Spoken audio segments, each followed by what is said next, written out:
Hello, I'm Nito Cobain. Welcome to Conversations with North Carolina's most influential leaders, appearing on the Power List presented by Business North Carolina. Dr. Roxie Wells, welcome to this program. I'm delighted to be visiting with you today. I have so many questions to ask you. I know so little about healthcare. You are an expert in residence. You are the CEO and president of the Hoke County Hospital, which is part of the Cape Fear Hoke County system. Yes. Am I saying that correctly? Yes, you are. And you graduate from Fayetteville State University, a very fine school in North Carolina. You went to East Carolina University and became an MD. I did. So you then became a president of a hospital. I did. Did you practice medicine before you became president? Absolutely. I practiced in a rural community in Duplin County, Rose Hill and Wallace and Faison. So very similar to your background, starting in the Mount Olive area. I spent some time in Mount Olive as well. It's a wonderful area in eastern North Carolina. You know, I've got to ask you this question that's on the mind of so many people. As we attract business to North Carolina, across North Carolina, from mountains to the ocean, we always worry about two things. One is workforce. Absolutely. Companies always want to come to a state like North Carolina that has an ample supply of people who are willing to work. But we also are concerned about education and healthcare. And healthcare. How do you attract enough medical professionals to rural North Carolina or to parts of North Carolina that may not be metropolitan areas like Charlotte or Raleigh or Greensboro, Winston, etc.? How do you do that? Well, I can tell you from my experience, it really is the community and how you connect individuals to the community. Definitely education is extremely important, their ability to receive health care for their families. But when we're looking for workforce, we really want individuals, particularly in rural communities, individuals who are community oriented, who aren't afraid to get out and become a part of the community. And so all of my recruiting for that has really been associated with connecting people to the community, asking questions of things that they're interested in and connecting them to those things. Are you able to compete? Are you able to pay them enough? Are you able to find the right housing for them? If they have families, you know, they're interested in schools and quality of life and so on. Well, for those things in rural communities, they can be quite difficult, and that's why I think the individuals in the community, the people who live in the community, they're the individuals that draw in those professionals there. Housing may be a little bit difficult, you know, and looking for work for their spouse, making sure that their spouse has a connection. But really, it's the people of the community, and I know that you're aware of that given your history of going to a rural community when you first got to North Carolina. Yeah, you know, North Carolina is a fabulous state. I mean, everybody knows that. Big companies are coming here in droves. Some of them are pretty big companies, bringing thousands of people. You are in the Rayford, in the Fayetteville area, that general area. You went to school in Fayetteville. Right. Are you involved there with the base in Fayetteville and so on regarding the hospital? We do. We have a connection with the base. We do some residency programs with them. Our health system is about to start an orthopedics fellowship with the base. We do pediatric care with them. It really depends on the commander of the base and how much he wants to be involved with the health system. But our health system is always open to caring for families from Fort Bragg and to participate with taking care of our veterans and what have you. So, you know, educate me. What does a CEO, president of a hospital do all day? Do you show up at 10:30 in the morning, take a nap at 2 o'clock? or do you have stress and work and people issues and certainly financial challenges? Absolutely.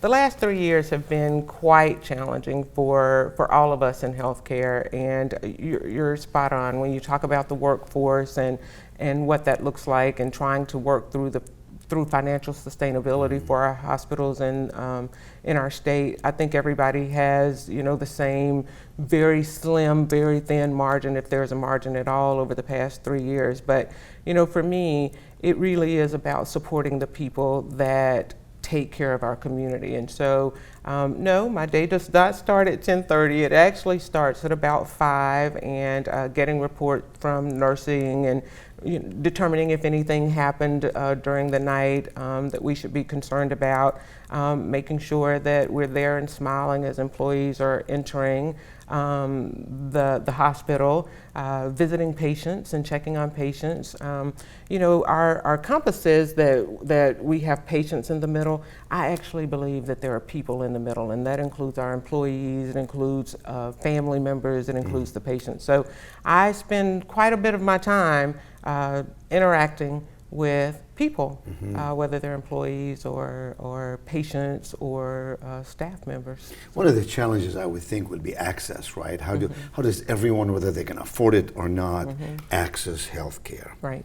How does a hospital deal with that, given the emergency room access to people, given your enhanced and increased costs, what with inflation, et cetera? And tell us, what percentage of a hospital's revenue actually, just give us the pie. Where does the money come from? Does it come from fundraising, government, insurance companies, obviously, and so on? Just give me an idea of how that works. Well, it typically depends on the community in which you live. We happen to be a safety net hospital, which means that a large percentage of our revenue is from government payers, whether it's Medicaid or Medicare. I see. We do have private payers, which would be our insurance companies like Blue Cross or Aetna or whomever. We have a pretty significant self-pay population, which typically you don't really collect a lot from self-pay population. So I would say probably most safety net hospitals throughout the state are probably about maybe 40%, 50% government, maybe another 25 to 30% private, and then after that 15 or so of self-pay. So there's been a lot of talk in North Carolina about Medicaid, legislature, approving, disapproving, governors being involved in these conversations. Right. A quick report about where Medicaid stands in North Carolina. Why is it important? What frustrates you about where we are, and what are you hopeful about? Right. Well, we are one of 12 states that has not expanded Medicaid as of yet, and we have come very, very close working with the Senate and the House and the governor and our hospitals, states hospitals, What does it working mean to together. expand Medicaid? Well, we have about 500,000 people who are uninsured. They don't make enough money to purchase insurance, but they make too much money to actually be on what we consider regular Medicaid. And so we want to make sure that we're able to insure those 500, 600,000 people. And so if we expand Medicaid, then they would be covered as well. We haven't done that as a state. We've tried for the past 10 years to do that. And why not? What are the impediments to such decision making? Well, I think, from a legislative standpoint, the concern was that the federal government would cover it for, 5 years or what have you, and then after those 5 years, would the state be responsible for paying?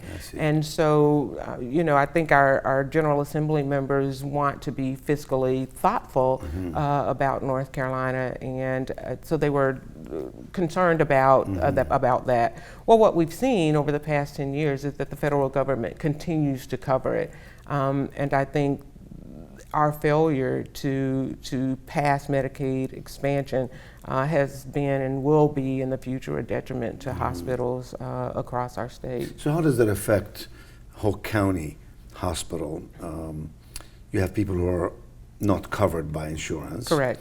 And you are dependent on reimbursement from the government. Correct. Do you get, just call me a novice about all of this. I'm fascinated how when I have a procedure in a hospital, even an outpatient procedure, the costing is this much, but I'm told by many of my MD friends, for example, that they end up getting this much, and I've often wondered where that middle goes. Is it insurance companies who agree on certain amounts that they'll pay for each procedure? But as a CEO and president of a hospital, where is your frustration with that, if any? And how should we as patients look at all this? Should we be upset about the process? Should we be grateful for what we have in North Carolina? Well, for me, the frustration is, I'm a physician by profession, and I love taking care of people. That's what I enjoy. And when people don't have access to health care because they're unable to pay, or they feel that they don't have access to health care because they're unable to pay, then that's a frustration for me. And so when I think about where we are with the expansion of Medicaid and why we're having a difficult time, I think about the 500,000 people who don't have care.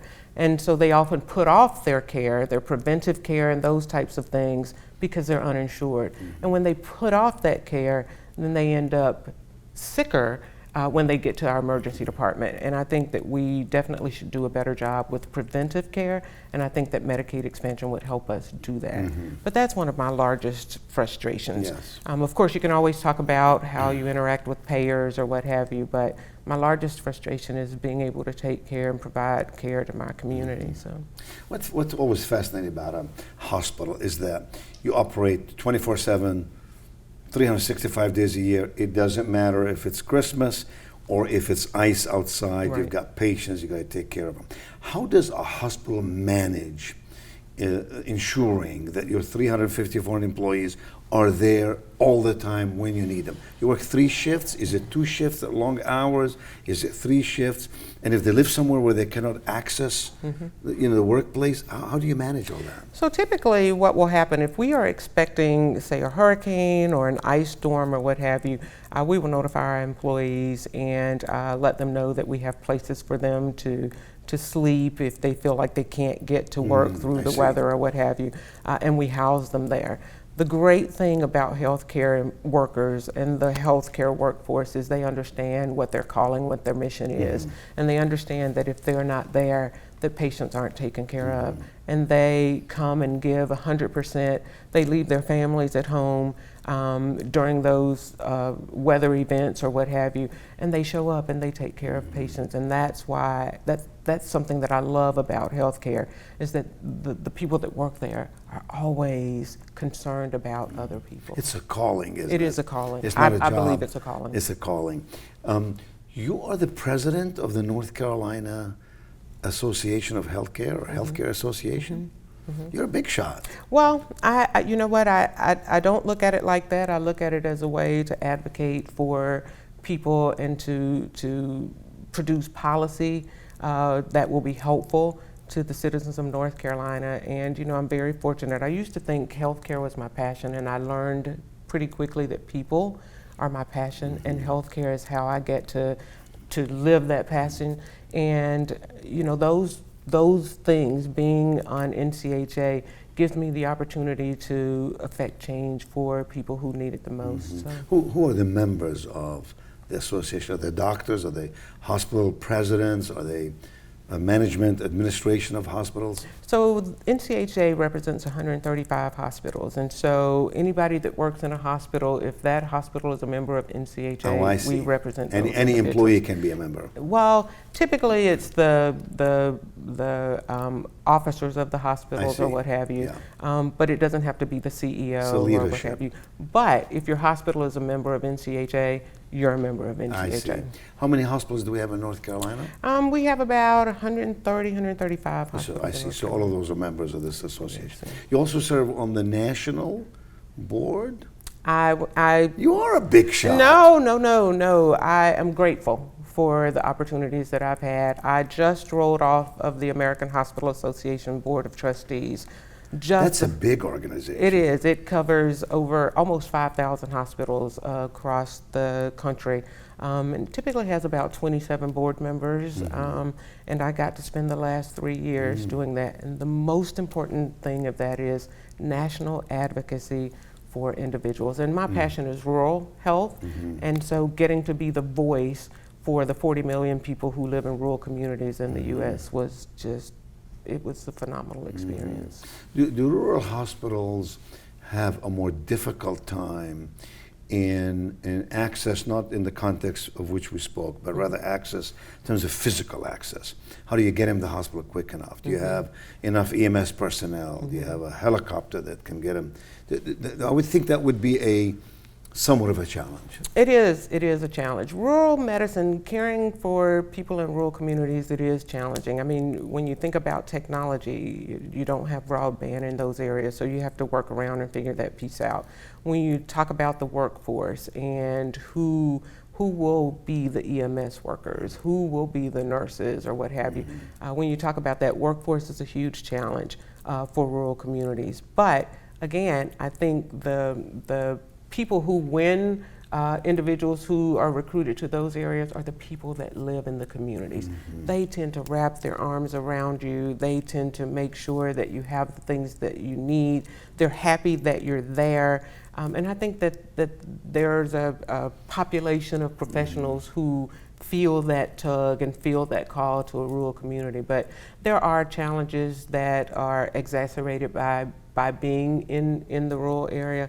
But the people surmount those challenges, and they have done it for years. And so it is an amazing experience to work in that environment. How do you, as the CEO of the hospital, ensure that you have the resources, not just human resources, but financial resources, to guarantee that you have the finest equipment, you have the latest resources that you need in your hospital? And how often do you actually change anything from a bed to a chair to equipment? Is there a cycle? Do you say every 5 years we will do this, for example? Well, I think it depends on where you are and if your hospital is a part of a system or if you're an independent rural facility. Obviously, independent rural facilities might have a more difficult time if they're not a part of a system. But for the most part, you change things when they need to be changed, right? At your house, you don't buy a new refrigerator just because you want one. You buy one because you need one. Right. So it's but sort are of you always similar. frustrated that you don't have enough resources, or do you feel that you have ample resources? Well, no, there's always the need for additional resources, just because of the population that you serve. We know that people who live in rural communities tend to have more comorbid illnesses or what have you, and so their care is just a little more difficult. We are concerned about behavioral health issues, the behavioral health issues that you see Mental in the health, city. et cetera. Right, they're different from, I mean, they're exacerbated in rural communities, and so you have to be thoughtful for that. But I think that's why the advocacy piece for me has been so important, being a part of NCHA, being a part of AHA, working through policy to ensure that our rural communities have the things that they need. I think we're fortunate in North Carolina that our General Assembly understands the needs of rural communities, because a lot of them come from rural communities. And so I think it's the advocacy piece for me with ensuring that our rural communities have what they need. As you know, our audience is a business audience. It's Business North Carolina Magazine. That's the leading publication for business leaders across the state. If you were to say something to them as a CEO, president of a hospital, in terms of their needs in business and in terms of your collaborative partnership that you like to have with business, what would you say to them? Well, I could say a lot. I think the main thing I would say is, connect with rural hospitals, and really, if you have means of philanthropy or what have you, recognize that those rural hospitals could definitely use those philanthropic dollars. We certainly have organizations that work closely with us, but as new industries and new businesses come to North Carolina, connect with those communities and help ensure that those hospitals are sustainable. A lot of those hospitals were built, 60, 70, 80 years ago, and a lot of them are obsolete in some areas. Some of the buildings are, I should say. But that would be, I think, what I would ask them to do. And as they are making connections with the General Assembly, and they are, looking at getting tax incentives and those types of things, think about hospitals and rural communities and what that looks like. And certainly, we're always happy to have any kind of industry come to our communities. You run a relatively smaller hospital. What are the implications in terms of efficiency, productivity, when you run a rather small hospital versus one that has hundreds and hundreds of rooms? Or when I think of hospitals like ones in Charlotte or Winston-Salem or Greensboro and Raleigh, they have massive number of employees, all kinds of centers for all kinds of research. So you must be frustrated at times that you don't have access to all of that. Or does the system provide that for you? Well, I'm fortunate. I'm a part of a system, and so a lot. Nine hospitals in the system? It's 8. Yeah, eight. Yes. Yes. And so I get to tap into things that are system-wide. Some of our independent hospitals don't necessarily have that. But the one thing I will say, when you talk about the size, smaller hospitals I like to think of as speedboats, and larger hospitals I like to think of them as cruise ships. And, speedboats can move pretty quickly, pretty swiftly. It's easier to train staff, so when you want to make changes, it's easier to do that. And that's the efficiency of it, which is quite satisfying. Whereas the larger hospitals, if you're going to make a change in a larger hospital, you're really at cruise ship speed. So for me, being in a smaller hospital, the efficiency, being able to gain those efficiencies by having a staff that you can kind of maneuver fairly quickly is rewarding, I think. How are you dealing with this whole notion today? We went through COVID. Clearly, COVID was a massive challenge for you and for other hospitals. Clearly, you must have had revenue reduction because people did not choose to or could not get certain procedures and surgeries. I'm guessing at all this. Absolutely, you're correct. What is the leftover effect of all of that? Are you still recovering from that? And what damage was done in that process? Well, I think that's a great question, and I think for the past 3 years, our hospitals in North Carolina and really across the country have seen reductions in revenue. But while we've seen reductions in revenue, we've seen increase in expense. We've seen workforce expense. We've seen inflation from supplies or what have you. And the revenue is not keeping up with the expense. And like your home and anywhere else, if you're putting more out than bringing in, then you have to start thinking about, do we cut services? And typically, what are the first services that you cut? And you have to think about how that affects the community. And so I think for the next several years, although we're moving through and past COVID, I think that our hospitals will have a long recovery. I think it will be a protracted recovery. We're not going to recover in a year or in 2 years. We don't raise prices necessarily like other industries do. I was at the grocery store the other day and eggs were quite expensive. Well, we don't do that. And you don't do that because? Well, there are regulations associated with it. And so I think that there will be, that the recovery of healthcare will be protracted. And I think that that's why it's important that we expand Medicaid in this state to help our hospitals continue in our communities. So when COVID came about, did you have to reduce staff, for example? Absolutely. You had to reduce staff? Absolutely. In my facility, I actually closed the medical surgical unit. I kept the emergency department open because the community needed it, but people weren't coming to the hospital in the early days of COVID. But I can tell you, so for about 6 weeks, I did not operate a medical surgical unit, and I didn't do surgeries because we were doing elective surgeries, and so there was no need to keep that open. And so we furloughed quite a few employees during that time, and I'm going to tell you that was very, very difficult. Yes. But I was so happy to be able to bring them back, and they were happy to come back. And it was a difficult time. And I wasn't the only hospital across the state who had to furlough employees, as you know. So. Yeah. One of the challenges that came out of COVID for industry and business, as you know, and I suspect for universities and hospitals and other organizations, is this whole mindset about I want to work remotely. I don't have to show up to work every day in an office. We know, for example, in real estate, a lot of commercial buildings now have vacant space Absolutely. because the companies don't need all that space. How does that affect the hospital? Surely you can't have people working remotely unless we're talking about backroom operations of paperwork and so on, or computer injection of data. Well, you know what I can tell you, one of the things that have come out of COVID is what we're seeing now is the transformation of healthcare. And we actually do have people who do patient care remotely. Actually, my internists, my hospitalists at night, my nocturnists are remote. They are not in the hospital. The nurses connect with them via telehealth, and they take care of patients.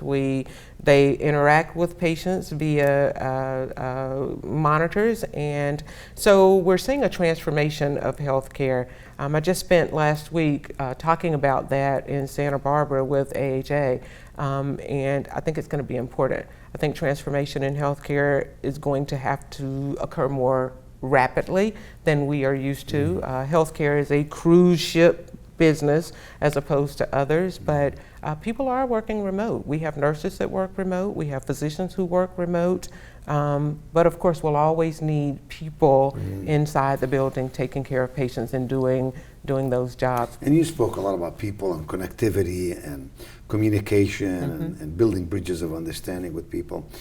Do you see any downside to this whole remote concept? I mean, is it that we're going to see more? Is it a generational thing? Is it going to come back? The pendulum will come back. I read where, for example, people who work remotely in many cases end up suffering from loneliness. Maslow taught us all that belonging is a very important part of our existence as human beings. That denies you that opportunity. People can't sell ties anymore because people are not wearing ties, and I don't know what it is for other groups. But I worry about the notion that what some would call quality of life becomes part and parcel of our human behavior. And it may or may not have long-term effects that we are yet to uncover and discover. Where do you see all of this? I think that your concern is a valid concern because we do as humans need human interaction. Does it have to be within the 8-hour workday, or are there ways to get interaction, or do you receive your interaction from outside of that? But from the standpoint of working remotely, I do think that it's going to continue to grow. I think you're going to see that in healthcare. Prior to COVID, would we have seen a doctor for primary care on our cell phones? We have the telehealth companies now where people aren't necessarily going to the clinic for primary care. They're actually seeing doctors on screen. I believe that transformation is important. Because the country is changing, the world is changing, really, and so I think we have to embrace the change. But I think there is a need to be thoughtful in how we embrace the change. If that answers your question. Yeah, because I spoke to a CEO of a large company who said to me, if I'm going to have people working remotely, it doesn't apply to every business, but in his case, he said, if I have to have people work remotely, why wouldn't I go to India? Why wouldn't I go to Vietnam? Why wouldn't I hire people at 30% of what I'm paying American workforce? That to me is one of the challenges that is yet to be spoken about. That in fact we can deny opportunities for American workforce if it goes elsewhere. Think Eastern Europe, think Mexico, think, we've lost a lot through NAFTA, as you know. So I'm seeing this other challenge coming along. And yet the global expansion of business demands that we communicate through technology. A lot of global companies, for example, are not going to meet in person every day. Hence Zoom and Team and all of these opportunities that we've all come to understand. Well, this is a big question, and I just want to sort of see your view of it. What do you see as the future of healthcare beyond what we discussed, beyond the notion that there's some people who don't have insurance? There's technology that's taken over the person-to-person or in-person events. What is it that concerns you about healthcare besides access, besides affordability? Are there other factors that worry you? Are there other countries in the world that are way ahead of the United States, for example, you know, in healthcare? Are there states in the United States that are significantly more advanced than we are in North Carolina? I ask more as a citizen and as a novice about healthcare. You're a specialist, you're an expert in the field, you do it every day. What is your take on all that? Well, a couple of things. When I look across the country, I think, you know, North Carolina has some of the best medical education in the country, if not the world. And why is that? Is it because we have universities? Because we have universities with long-standing traditions of training doctors, nurses, physical therapists, or what have you. Research is actually a part of it, and so I think North Carolina has played a huge role in healthcare for the country. I would like for us to expand Medicaid. I think that would be helpful for us. I do think we're behind from that aspect.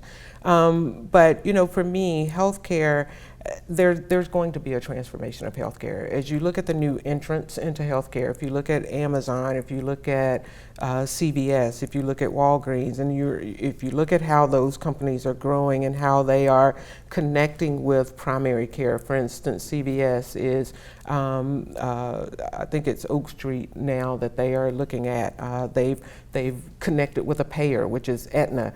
Amazon, very similarly with the companies that they're working, OneMed, with that purchase, billions of dollars of purchases. But when you think about that those are primary care networks that provide primary care to our communities. And, you know, when you look from a hospital's perspective, much of what we gain comes from our primary care networks, right? And so I think that there's a definite need for hospitals and insurers and new entrants to really work together to provide care for communities. If we want, you know, we wonder why some of the smaller countries in the world have better health care and they spend less on health care than we do. When we look at that, it's social determinants of health, it's access, it's those types of things. And so I think there's room for transformation in healthcare. I think it has to be expedited. I do believe that. Just because the entrants are coming in, you know, and I'm not saying anything negative about that. I think there's access to care for people from that, but those new entrants are really driving the speed of how we receive healthcare and healthcare delivery in this country. And I think that hospitals and the industries that have done that long term really need to be thoughtful about how to connect and move forward from that. But transformation is key. And you worry about quality as you talk about all these other venues and providers. One has to worry about quality of healthcare. Absolutely, and I think one of the main differences is hospitals are highly regulated, and so when I talk about that cruise ship, it's getting through the paperwork and getting through the bureaucracy where other entrants don't necessarily have that, you know, and so I think we have to look at regulations too, and that's why I think it's important to work with the General Assembly, it's important to work with the federal government, it's important to think about policy, it's important to really be advocates for our communities in those ways. But you're absolutely right, those new entrants don't necessarily have all of the regulations that hospitals have. Well, listen, I thank God for professionals like you who've invested all this time to go to undergrad and grad and residency and all the rest to become an MD. And I thank you for your service as a North Carolina leader. I thank you for your service as an ambassador of North Carolina on AHA and other places. And I have no doubt, given your knowledge and experience and commitment and dedication to people and to processes, that as long as we have individuals like you doing what they do every day, maybe our future is going to be just fine. Thank you. Thank you. It's been an honor.